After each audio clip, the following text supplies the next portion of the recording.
എന്താടേ ചന്ദ്ര, പണിയൊന്നും ഇല്ലേടേ? ഇല്ലടേ, കൂടെ ഉള്ളവന്മാരൊന്നും വന്നില്ല. എടാ, അവന്മാർക്ക് ഇന്നലെ കെട്ടുവിട്ട് കാണൂല. ആ, നിനക്ക് പണിയൊന്നുമില്ലേ? 3-4 ദിവസമായിട്ട് പണിയൊന്നും ഇല്ലടേ. മൊത്തത്തിൽ പണി കുറവ് തന്നെയാണല്ലേ? നമുക്ക് മാത്രം പണിയില്ലാത്തത്, ഹിന്ദിക്കാർക്കൊക്കെ നല്ല പണിയാ. അതിനൊക്കെ കാരണമുണ്ട് സതീശ. എന്തോന്ന് കാര്യം? അവർക്കാണേ ശമ്പളം കുറവാ. കൃത്യമായി പണിയെടുക്കും, ദിവസവും കൃത്യമായി വന്ന് പണി ചെയ്യും. അതാണ് അവർ.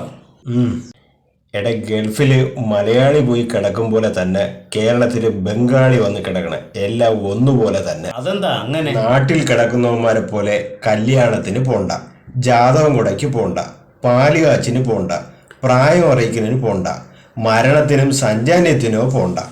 എന്തിനേറെ പറയണ്, വേണ്ടപ്പെട്ടവർ സുഖമില്ലാതെ കിടന്നാൽ പോലും തിരിഞ്ഞു പോലും അവന്മാർക്ക് നോക്കണ്ട. അത് നീ പറഞ്ഞത് നേരാ. അവർക്ക് രാവിലെ എഴുന്നേറ്റ് പണിക്ക് പോകണം, രാത്രി വന്നു കിടന്നങ്ങ് ഉറങ്ങണം. ഇതങ്ങ് കണ്ടിന്യൂ ചെയ്താൽ മതിയല്ലോ. പക്ഷെ ഒരു കാര്യമുണ്ട്. എന്തോന്ന് കാര്യം? ഇവരൊക്കെ അന്യനാട്ടിൽ ചെന്ന് കിടന്ന് കഷ്ടപ്പെട്ട് പൂത്തുലയേണ്ട യൗവനം നഷ്ടപ്പെടുത്തി തിരിച്ചെത്തുമ്പോൾ വെറും ചണ്ടിയായി മാറും. അത് കറക്റ്റാണ്. ആർക്കും വേണ്ടാത്ത ചണ്ടി. ഗൾഫുകാരുടെ കാര്യം പറഞ്ഞപ്പോഴാണ് ഒരു കാര്യം ഓർത്തത്. കുളത്തിന്റെ കരയിൽ താമസിക്കുന്ന രാഘവൻ മേശ്ശേരിയുടെ മരുമകളില്ലേ, ഗൾഫിലിരിക്കുന്ന ദിലീപിന്റെ ഭാര്യ? അത് തന്നെ. അവൾക്കെന്ത് പറ്റി? ഒരു ആട്ടോക്കാരനുമായിട്ട് കമ്പനി ഉണ്ടെന്നോ അവനുമായി സ്ഥിരം കറക്കമാണെന്നോ സംസാരമുണ്ട്. ഓ, അങ്ങനെ. എടാ സതീശ, നിന്റെ ഒരു സഹോദരി ചൊവ്വാദോഷം കൊണ്ട് കല്യാണം കഴിക്കാതെ വീട്ടിൽ നിൽപ്പുണ്ടല്ലോ. ഉണ്ട്.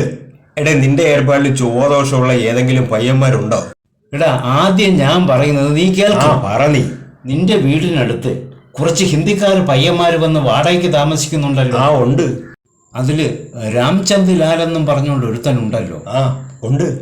അവനുമായിട്ട് നിന്റെ ചൊവ്വാദോഷമുള്ള പെങ്ങളുണ്ടല്ലോ.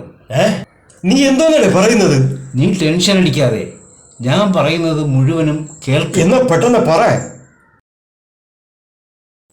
എടേ, ആ ചെക്കൻ്റെ കൂടെ നിന്റെ പെങ്ങളങ്ങ് ഇറങ്ങി. എപ്പോ? ഒരു അരമണിക്കൂറിന് മുമ്പേ. അരമണിക്കൂറോ? അതിന് 10 മിനിറ്റല്ലേ ആയിട്ടുള്ളൂ ഞാൻ വീട്ടിൽ നിന്ന് ഇറങ്ങിയിട്ട്. ഇപ്പൊ അവള് വീട്ടിലുണ്ടോ? ഞാൻ ഇങ്ങോട്ട് പോരുമ്പോ അലക്കിയ തുണി അയയിൽ വിരിച്ചോണ്ട് നിൽക്കുക അവള്. പെട്ടെന്ന് ടെൻഷൻ ആയില്ലേ? പിന്നല്ലേ, ആകെ തകർന്നു പോയില്ലേ. ഇത് തന്നെയാണ് മറ്റുള്ളവരുടെയും കാര്യം.